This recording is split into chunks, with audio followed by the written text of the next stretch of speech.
dami mahirap sa atin dito. Di nila alam kung anong dapat gawin para makatustos sa araw-araw. At hanap buhay sa araw-araw. Wala silang mahirap, walang makain. Nasa kalsada na lang nanlilimos. At isa na ako dun. Mahirap.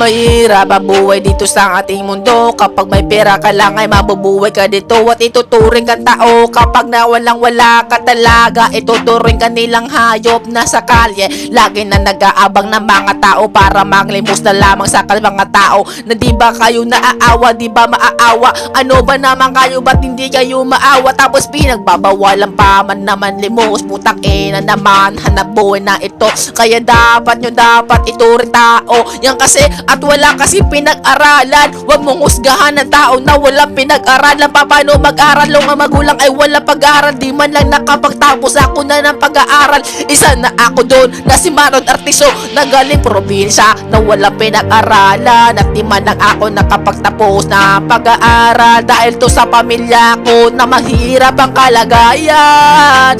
Doon ako lumaki sa probinsya. Laking hirap mo kami, promise mamatay pa. Alam mo ba ang kalagayan namin doon? 50-50 ang kalagayan. Isang araw, isang beses lang ako makakain.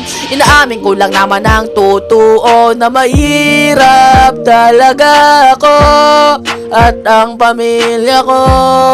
Mahirap lang po talaga kami. Mahirap lang po talaga kami. Ang aking mama di nakapagtapos ng pag-aaral. At ang aking papa elementary lang sa kanilang pinag-aralan. Kaya ang bagsak kahirapan.